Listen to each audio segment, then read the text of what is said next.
Então, boa tarde. Tá todo mundo consegue me escutar? Sim. Sim? Então, bom, meu nome é Paula. Quando o Eligomar me pediu para fazer uma palestra sobre isso, assim, eu fiquei pensando, nossa, mas eu não tenho não segui nenhum método, eu não tenho nada assim como se fosse eu seguindo um método científico que é mais comum na nossa área. Então, assim, o que eu tenho eu sempre fui muito curiosa em relação à efemeróptera. O que me despertou a estudar efemeróptera foi porque exatamente quando eu entrei na graduação, eu achava que eu conhecia todos os animais do mundo, e todos os insetos. E quando apareceu a efemeróptera, com toda uma história poética, e por conta da efemeridade, eu fiquei muito curiosa. Falei, nossa, que coisa diferente, eu nunca tinha visto isso. Então eu passei a pesquisar e na minha hora vaga, e ler livros, e poesias, e música, e fui juntando um acervinho, só que eu nunca fiz nada com isso. Aí ele já falou, poxa, faz uma palestra.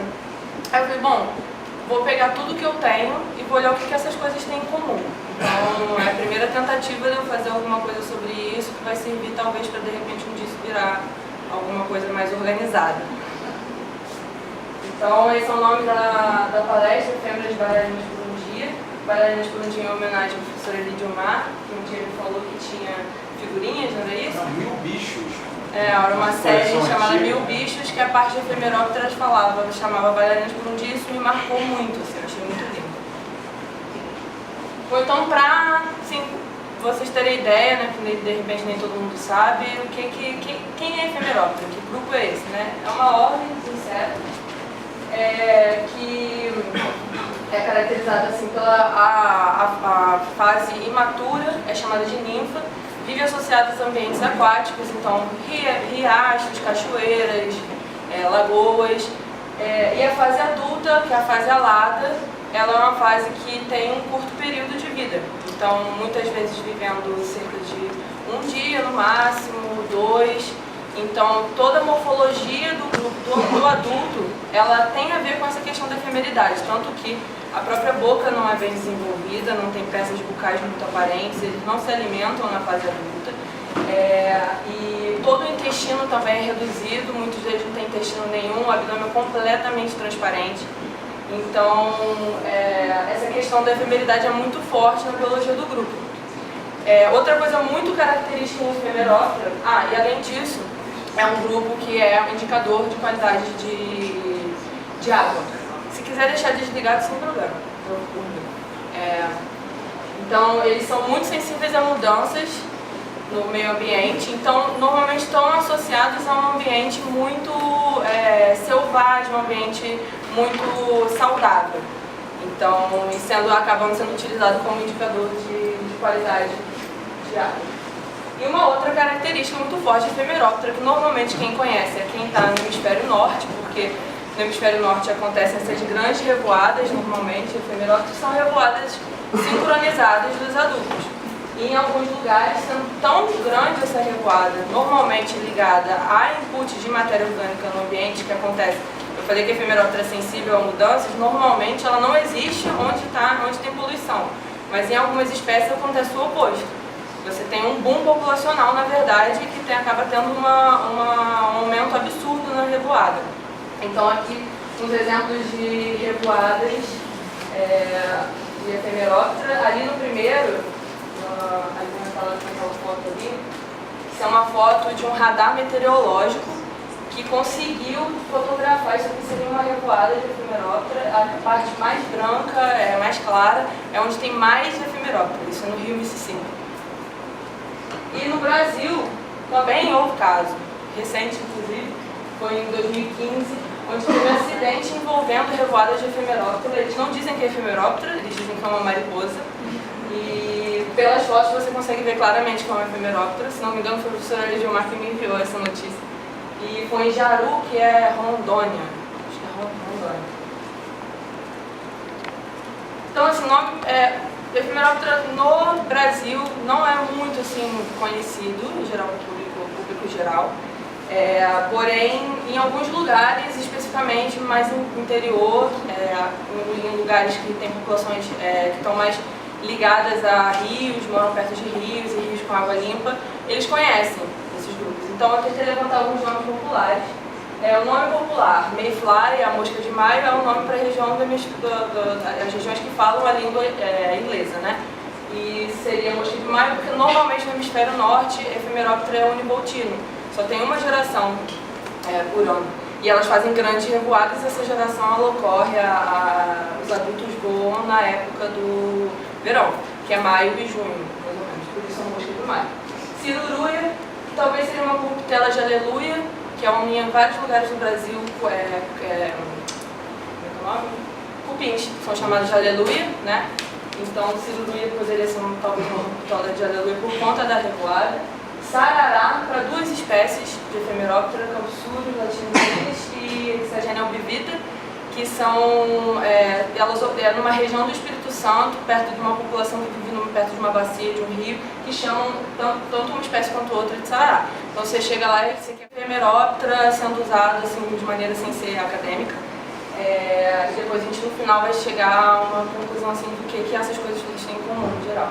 Então, se você chega e conhece uma pessoa do hemisfério norte que fala inglês, então algum europeu ou então um americano, norte-americano, você fala, você conhece Mayfly?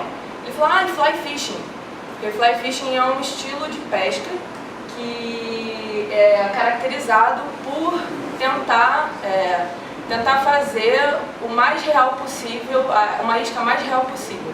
E essa isca não só a produção dela artesanal o mais real possível, mas também a simulação do voo ou do nadar da isca para você conseguir pegar espécies às vezes específicas de peixe. Porque Ephemeroptera, Trichoptera são animais, são grupos que são muito usados como alimentação para peixes. Então, dentro de fly fishing, Ephemeroptera é um grupo talvez seja o mais utilizado. Então, um exemplo, aqui um cara que faz fly fishing, né? Então eles ficam no riacho, aí tem algumas espécies de peixe que ficam dentro de pedras, debaixo da terra, e quando você começa a simular, no caso dos adultos, o voo por cima da superfície da água, eles são atraídos achando que é uma Ephemeroptera voando e se alimentam, e tem também iscas de ninfa da fase matura que você usa debaixo da água. E aqui um exemplo para vocês verem como tem algumas iscas que são tão realistas que os artesãos eles usam às vezes artigos científicos e fazem até a própria venação da asa igual à da espécie, às vezes, ou pelo menos no gênero. Então aqui, por exemplo, é uma que eu sei se assim, puxa, será que são uma Hexagenia? É muito igual, inclusive o padrão de coloração do abdômen é muito parecido. E aí eu encontrei essa pintura, que eu achei muito bonita, que é um pescador de fly fishing, caminhando sobre um riacho. E está meio escuro, não sei se vocês vão enxergar, mas faz referência a Ephemeroptera sendo observada como fadas. Isso é muito comum, tanto em livros e em outras representações que a gente vai ver, a Ephemeroptera é muito associada à fada. E isso tem a ver com o formato das asas e também com a beleza do habitat natural, que traz uma ideia de um lugar ideal, um lugar puro, um lugar intocável, que vem com uma ideia de também fuga da cidade e a volta ao campo. E é legal nessa imagem, eu achei mais bonito nessa imagem aqui. Agora não vai dar para enxergar muito claro, mas aqui na pontinha é uma isca de Ephemeroptera. Quando você vai mais para um plano assim no fundo, você vê a morfologia do desenho é de Ephemeroptera. Conforme vai chegando mais para próximo do primeiro plano do quadro, são fadas. Então, são realmente Ephemeropteras, não são só fadas. E associado ao fly fishing. E aí, falando de fadas, além de fly fishing, o Ephemeroptera foi representado como fadas também no Zelda, no jogo do The Minish Cap. Estava falando com os meninos que tem um trabalho ali também do Zelda, falando do lobo, nos pôsteres. E isso foi o máximo quando eu descobri, assim, achei incrível. Não sei como, eu acabei caindo nisso e aí encontrei 3 fadas desse jogo, do Minish Cap. São as 3 grandes fadas, que é The Great Mayfly Fairy, tem o The Great Butterfly Fairy e The Great Dragonfly Fairy. E aí todas elas estão associadas ao ambiente aquático, são fadas todas associadas ao ambiente aquático, e essas 3 grupos que seriam Mayfly Ephemeroptera, Dragonfly as odonatas libélulas e Butterfly as borboletas e mariposas lepidópteras. Tanto Donata quanto Ephemeroptera são grupos exclusivamente aquáticos, enquanto que em Lepidoptera você tem casos de espécies exclusivamente aquáticas, inclusive famílias inteiras que são exclusivamente aquáticas. E como é que se diferencia cada uma dessas três fadas? Isso é o mais bacana. O formato das asas. Então, na Mayfly Fairy, por exemplo, você vê que a asa da fada ela é heterônoma. Então, a asa anterior é maior que a asa posterior.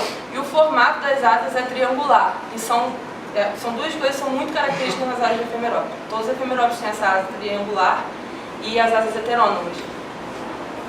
E aí, só com curiosidade, para vocês verem as outras duas fadas, a The Great Butterfly Fairy e a Dragonfly Fairy, e o formato das asas. As asas estreitas e onduladas, a posterior e a anterior com mais ou menos o mesmo tamanho, e o formato das asas do borboleta. E aí um exemplo que o Elidiomar me deu mais recentemente foi de a Ephemeroptera como uma vilã no quadrinho. Eu ainda não li esse quadrinho, queria ter a oportunidade de ler, mas diz o Elidiomar que, ironicamente, é uma vilã que morre muito rápido. Então, ela não dura muito as séries do quadrinho, né? Não sei se ela dura só uma. Uma só. Eu não sei de onde conseguiram tirar a maldade em Ephemeroptera. Outros exemplos, é muito comum encontrar Ephemeroptera associada à música, associado à arte, assim, uma arte mais poética, é muito fácil de encontrar.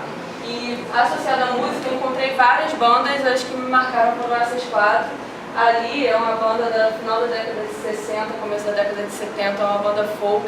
Muito comum encontrar nome Ephemeroptera em banda folk, que também são bandas, é um estilo musical muito associado ao interior dos Estados Unidos, a uma música mais antiga, né?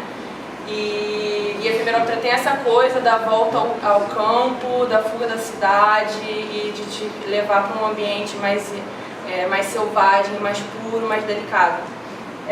E eu chamo a atenção para essa banda aqui, Mayfly Brooks, para quem gosta de folk, ela é muito boa. E eu entrei em contato com eles. Bom, uma banda pequenininha, eles vão me responder. Aí eu mandei um e-mail, eles rapidamente me responderam. E eu perguntei, poxa, por que vocês resolveram colocar o nome da banda de Mayfly? Aí, vocês querem ser rápidos, efêmeros? Qual é a ideia de vocês? E eles me responderam falando que eles esperavam que o público do show deles fossem como efemerópteras assim que emergem dos rios. E que o público fosse como se todos estivessem dançando a sua última dança, como se não houvesse amanhã, e se aquele fosse o único dia de vida deles. Obviamente eu chorei, depois eu respondi, falei, poxa, muito obrigada, que lindo. E aí, puxa vida, tá o céu muito claro, tá apagado ali, mas ali vai estar escrito The Mayfly. Esse é um festival de música. Eu comecei a pesquisar e digitar música mais Mayfly, sei lá, rock Mayfly. E aí eu comecei a encontrar diversas coisas. Uma das coisas que eu encontrei é um festival com o nome de Mayfly. Falei, nossa, todo lugar que eu vou no Brasil, eu falo, você estuda o quê? Siriri, sarará, tanto falo todos os lugares que eu conheço todo mundo. O que é isso? Uma vez eu dei uma palestra que chamava FMQ, que era exatamente isso sempre que eu ouço. Estudo o quê? FMQ? E lá tem um festival, nos Estados Unidos, em Michigan. E todo ano tem. Esse foi o desse ano, foi em junho. E esse festival ele ocorre no parque, esse Wolverine Park, que é ao longo do rio Raisin. E esse rio, você buscando, você vê que tem Ephemeroptera lá e tem grandes voadas de Ephemeropteras grandes. E eles chamam a atenção ao horário do festival, que é um horário de final de tarde, crepúsculo, que é exatamente quando os adultos de Ephemeroptera, a maioria das espécies, começa a voar, no crepúsculo. E aí, entrando em algumas músicas, talvez a mais famosa música que eu uso Mayfly, que tem o nome Mayfly, é a música do Belle Sebastian. E basicamente vocês vão ver que todas as músicas vão falar a mesma coisa, normalmente. A questão da efemeridade, a questão das revoadas, o grande número de insetos, correlacionando isso com coisas da vida. Então, amor efêmero, esse amor que foi rápido, que foi fugaz e não existe mais. E ali, no caso, você tem uma paixão de uma tarde de verão. O que é uma paixão de uma tarde de verão? São as revoadas de efemeróptera dele saindo para se reproduzir e fazendo uma correlação com a paixão, uma paixão de verão, que aqui eu acho que, claro, a grande maioria já deve ter em algum momento da vida ter vivido uma paixão de verão, né? E eu depois Mayfly acordando quando o céu está claro, também uma questão do verão, a época das emissões de verão. E um outro exemplo, esse falando mais especificamente de revoada, em determinado momento ele fala, ele vai ficar talvez por uma semana e depois ele vai voar. E então 40 mil pessoas vão estar na cidade. Continuando a ler, você vê que elas estão tentando se manter vivas. Então isso é uma revoada. Essa moça também entrei em contato com ela e foi super bacana, porque ela foi conversando comigo sobre que ela gostava de efemeróptera, achava a Mayfly muito bonita, era super poética. E aí ela ficou curiosa, ela gostava muito de música brasileira. Eu acabei traduzindo um monte de música brasileira para ela, do Milton Nascimento, que ela era fã. E muitas delas, ela me explicava, mas o que ele quer dizer com isso? Eram muitas músicas da época da ditadura, então não tinha como explicar muita coisa para ela, não sei, sei lá, entra em contato com um professor de história. Então, Junebug seria o inseto de junho, né, que é a época que os adultos saem. Ela nunca tinha conhecido um amor tão fugaz. Né? E ela faz essa coisa com o amor, que é muito fugaz, que ela vive pouco tempo, e a dança através da noite, e tchau, efemeróptera, né? Porque você, vai morrer. Esse é muito bonito, também uma música folk instrumental, é o Dave Kirk, que ele fez um álbum inteiro chamado Mayfly. E desde a primeira música até a última música fala sobre a história de uma efemeróptera hipotética. E a primeira música é a ninfa na água, até a última música é a última noite daquele efemeróptero. E isso é instrumental. Isso, se você digitar no YouTube você encontra, é muito bonito, ele toca esse violão. E existia um site desse álbum, onde era essa imagem que tinha, e esse efemeróptero meio esquisito, ele ia voando. E aí tinha sonzinhos e era super animado, assim, aí você conseguia ver a história de cada uma das músicas, você via a história naquela imagem, mas ele tirou do ar. E aí um exemplo, que é também outra coisa que é comum, você não tem durante a música nenhuma citação do nome Mayfly, a não ser no título. E aí quando você lê a música, escuta a letra, você vê que fala sobre um amor, uma paixão muito fugaz, que acabou, que foi muito efêmera. E aí o nome da música é Mayfly, mas não tem nenhuma citação a Mayfly na letra. Essa banda é uma banda brasileira. Acho que canta em inglês, né? Entrando em literatura, alguns exemplos. Esse é um livro muito bonitinho, que chama Insectolopedia, que é de várias poesias de insetos para crianças. Então tem até sobre megalóptera. Mayfly flies in May or June, its life is over, far too soon, a day or two to dance, to fly, hello, hello, goodbye, goodbye.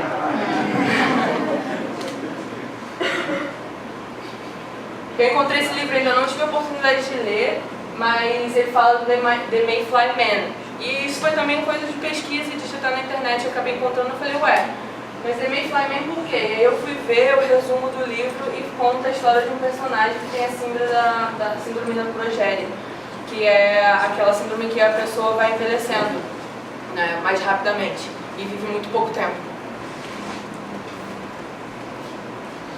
E um livro também infantil, que é o Mayfly Day, conta a história de um efemeróptero hipotético durante um dia.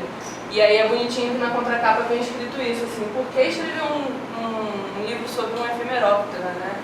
Mas então, efemerópteros não são insetos típicos, eles vivem só por um dia, mas você vai aprender, nós aprendemos com essa história que você tem que fazer o melhor de cada momento, tem que aproveitar o melhor de cada momento da sua vida. Então, essa questão da efemeridade, de você aproveitar a vida e viver a vida, sem se preocupar com o futuro, porque o futuro é incerto e você pode morrer a qualquer momento.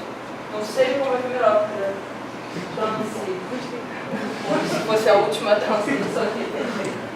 E esse poema é um mais legais, assim, porque ele mostra uma observação realmente da biologia de Ephemeroptera e de um Ephemeroptera específico.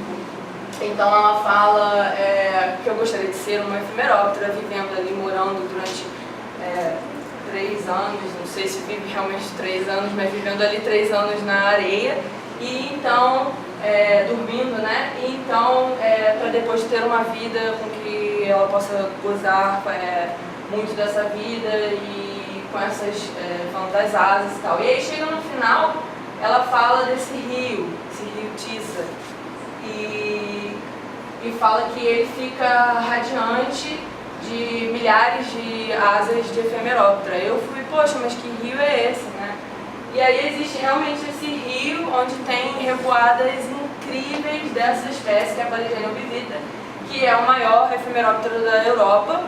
E ele foi extinto em várias partes da Europa, ele tinha uma distribuição muito mais ampla, e ele foi extinto em várias partes da Europa e se mantém nesse rio. Então isso estimula muitos artistas do local, né, para escrever sobre isso, porque acabou que ele ficou restrito àquela área. Assim. E é um rio gigantesco na Europa Central, passa pela Ucrânia, são vários países. Assim. E aí eu não sei a nacionalidade dessa moça, mas ela estava escrevendo em inglês.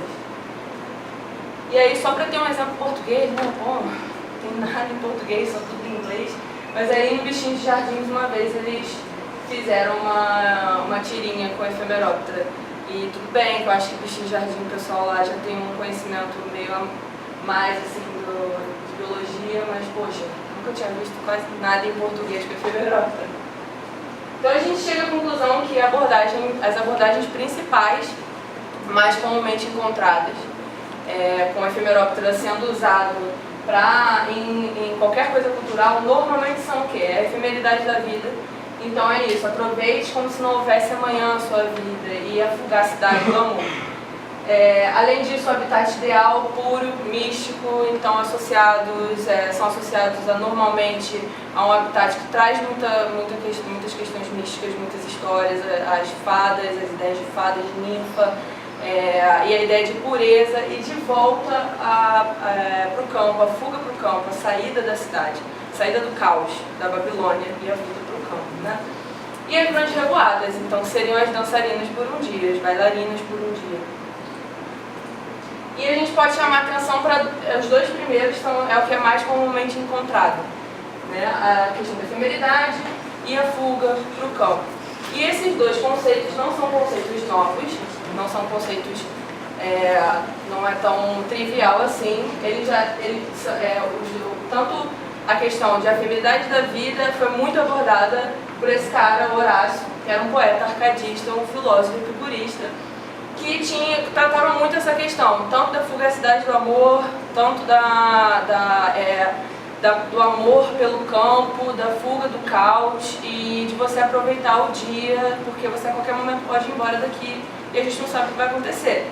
E esses dois termos foram mais ou menos meio que cunhados por ele, apresentados por ele, e ele ficou muito conhecido, até hoje ele é muito estudado por conta dessas duas expressões latinas, que é o carpe diem, que eu acho que muita gente conhece, que é literalmente, né, colhe o dia, e fugere urbem, que é a fuga da cidade. São dois temas que é muito abordado em tudo de Ephemeroptera. E são dois lugares comuns da poesia lírica antiga. E a primeira vez que Carpe diem apareceu foi nessa poesia dele, que ele coloca essas duas palavras mesmo, Carpe diem. E o que ele está tratando nessa poesia é exatamente advertir a essa interlocutora dela não se preocupar, porque Júpiter é mitologia grega, então Júpiter deu para ela ou um dia ou vários, ela não sabe se ela vai viver ou um dia ou vários. Então que ela faça desse dia o melhor que ela possa fazer, sem se preocupar com a verdadeira felicidade, independente de qualquer coisa, e sem se preocupar com o futuro. E termina dizendo que a incredulidade das coisas futuras é um sinônimo de sabedoria. E aí, aqui sobre a questão da fuga da cidade, também é algo que é muito... não é só abordado em Ephemeroptera, né? Outros grupos e outros insetos também tem muito tema da fuga da cidade, fugere urbem. Um deles, muito claro, são os vagalumes.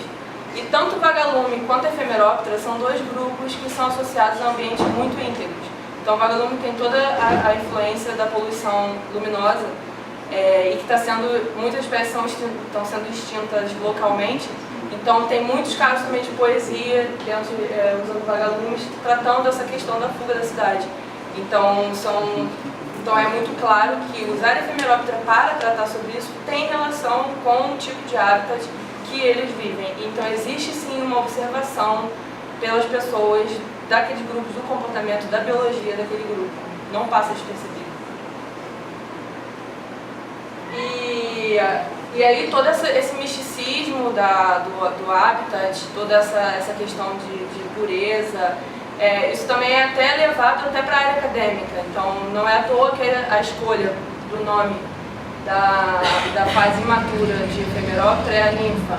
Me desculpe meus colegas que trabalham no Donato que não gostam do nome ninfa. Mas ninfas são, ali um quadro mostrando ninfas e o sátiro, as ninfas são consideradas muitas vezes como fadas sem asas, né? E que faz todo sentido se você considera efemeróptera adulto fadas. Então seriam as ninfas da fase imatura, são ninfas, normalmente são sempre consideradas na mitologia grega ligadas ao ambiente aquático, são muito apaixonantes, elas estão ali representadas pelo sátiro, tentando levar o sátiro para a região, para o rio, né, e tentando fazer o sátiro se apaixonar. E ali eu achei muito legal essa oposição ali, na verdade essa coisa bem parecida mostrando os adultos, na verdade os adultos, as fadas adultas ali fazendo o cara do fly fishing se apaixonar por elas. Então a fase adulta a alada e a fase imatura as ninfas, que seriam as fadas sem asas. E aí por último, eu tenho um vídeo que eu gostaria de tentar passar, mas eu não sei se o áudio vai funcionar.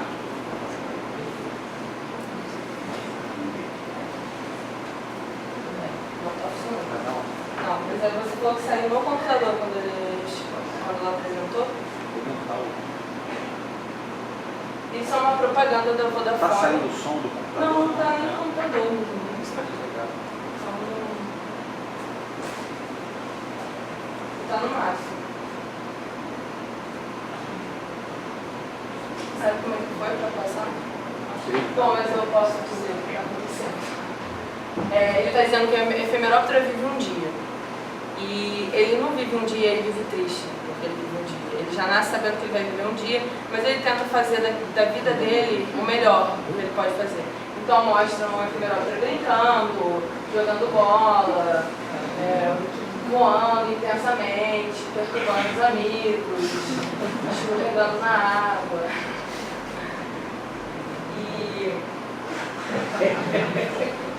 E aí é uma voz, né, de um cara falando, e uma música linda. E mostrando muito bem a biologia da espécie, né, que os adultos são totalmente, tem como maior objetivo final mesmo a reprodução, a dispersão da espécie, a oposição, então aí terminando o dia com muito amor.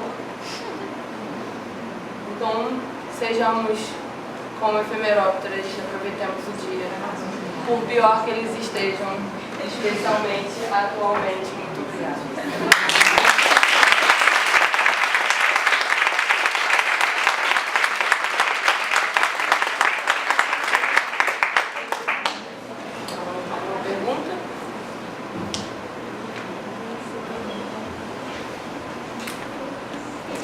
Eu tenho uma curiosidade. Na Europa, o uso de efemeróptera em pesca não é tão efetivo quanto nos Estados Unidos, principalmente. Mas, de qualquer forma, mesmo assim, eles são extremamente populares, conhecidos, e tanto que são importantes do ponto de vista cultural.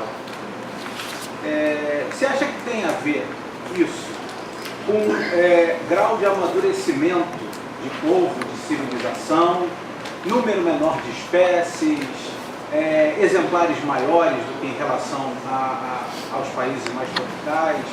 Como é que você encara essa diferença? Então, eu costumo, toda vez que eu vou coletar, eu costumo perguntar se a pessoa já viu, qual nome ela dá. Normalmente ela sabe o que é, ela identifica que aquilo ali é meio diferente, mas ela dá um nome de mosquitinho, mariposinha, coisas assim. Eu não acho que tem a ver, não sei se tem a ver com o grau que você falou de maturidade. Cultural, né? Eu acho que tem assim, nos países que eu já fui da Europa, existiam muitos projetos, muitos trabalhos com divulgação de ciência.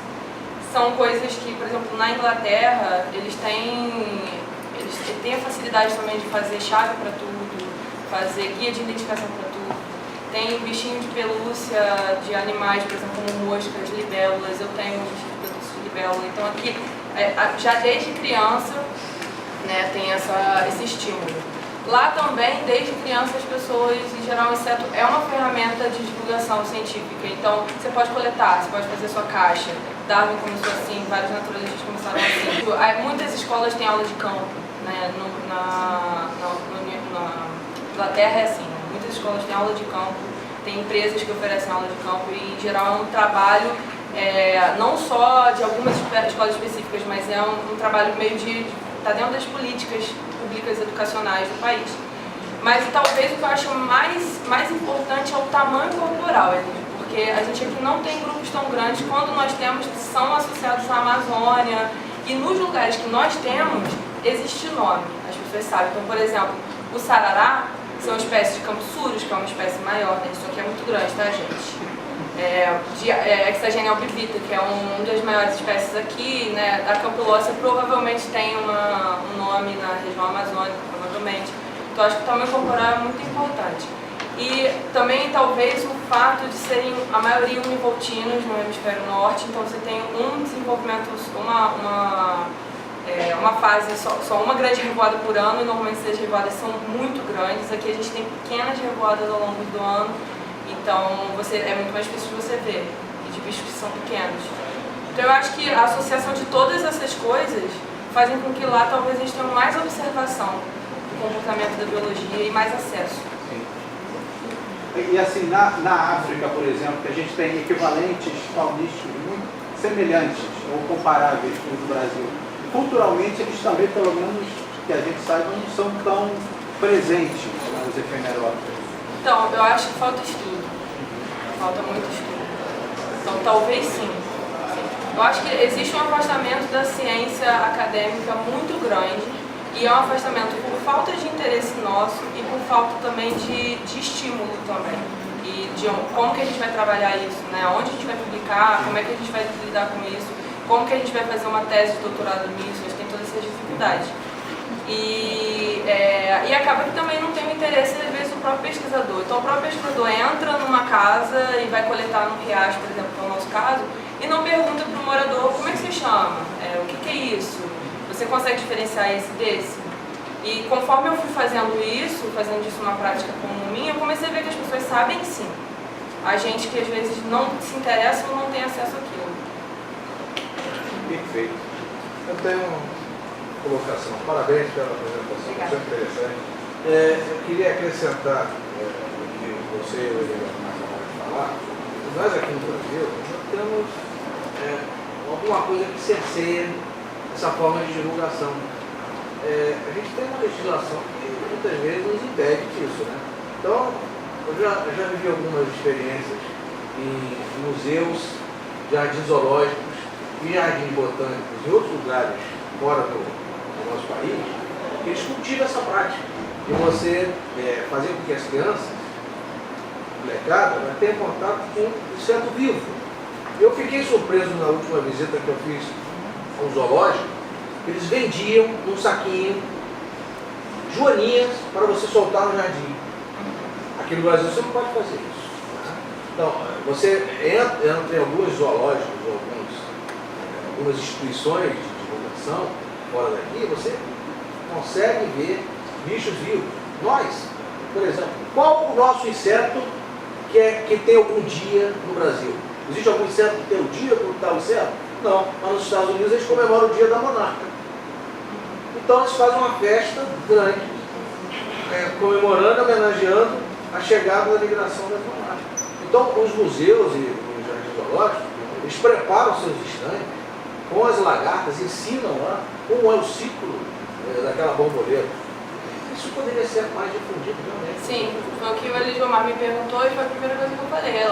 Lá fora é muito mais fácil de você ter coleções e acabam que os insetos são usados didaticamente como ferramentas de ciência. Então, os primeiros naturalistas, os biólogos, acabam tendo essa prática de colecionar, e os insetos são interessantes nesse ponto, exatamente por ter também um afastamento filogenético que te faz ser um pouco menos emotivo, né, ao lidar com esses grupos. Mas eu enfatizo que a questão... Você acha que a maior questão é difícil?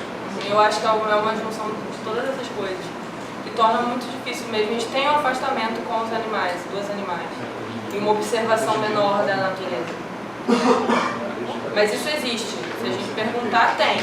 Mas normalmente para a efemeróptera está associado a um ambiente muito íntegro, então vão ser pequenas populações que vivem ali associadas àquele rio.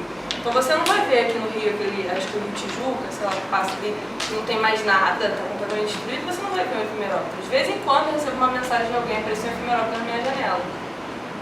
Mas normalmente são pessoas que vivem ali mais no interior.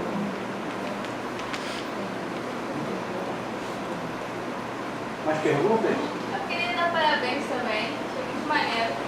Eu não sei se foi porque eu estudei em Michigan, tipo, que você falou que é um estado que fala, mas várias disciplinas que eu fiz falavam muito de mayfly, sabe? E aqui no Brasil, tipo, a única disciplina que eu fiz que falava de efemeróptera foi para Eligomar, isso mesmo que eu sei que ele trabalhou. Então eu fiquei com essa curiosidade, será que aqui no Brasil a gente não trabalha tanto isso porque tem muito menos espécies, você acabou explicando porque de lá são maiores, e tem uma revoada maior. Não, e tem também, por exemplo, teve um caso de revoada recente de efemeróptera que eu mostrei nos primeiros slides e causou acidente em Jaru. Isso é muito comum nos Estados Unidos, especialmente nas cidades ligadas ao rio Mississippi, que está completamente destruído nas partes mais baixas. E tem uma espécie lá que ocorre o oposto da maioria das espécies de efemeróptera. Na verdade, com a entrada de matéria orgânica, ela aumenta, existe um boom populacional. Então as pessoas vêm porque as revoadas são gigantescas. Aqui isso também aconteceu, só que não houve nenhuma divulgação disso, as pessoas não divulgam, os jornais não se interessam, e pior, nenhum jornal quando vê isso, nenhum jornalista quando vê, entra em contato com o biólogo para saber exatamente o que é aquilo. Ele simplesmente coloca a mariposa. Então, acho que também às vezes falta um interesse dos próprios mídias de comunicação de se interessar em saber o que é aquilo e divulgar aquilo de uma maneira correta. E na internet foi corrigido.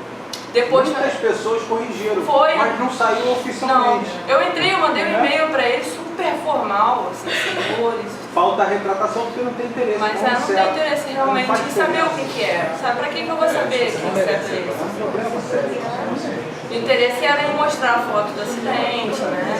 O sensacionalismo da coisa. O sensacionalismo, exatamente. Mas a curiosidade, a questão da curiosidade mesmo, da divulgação, não existe. Mais perguntas? Paulo, super obrigado. Obrigada.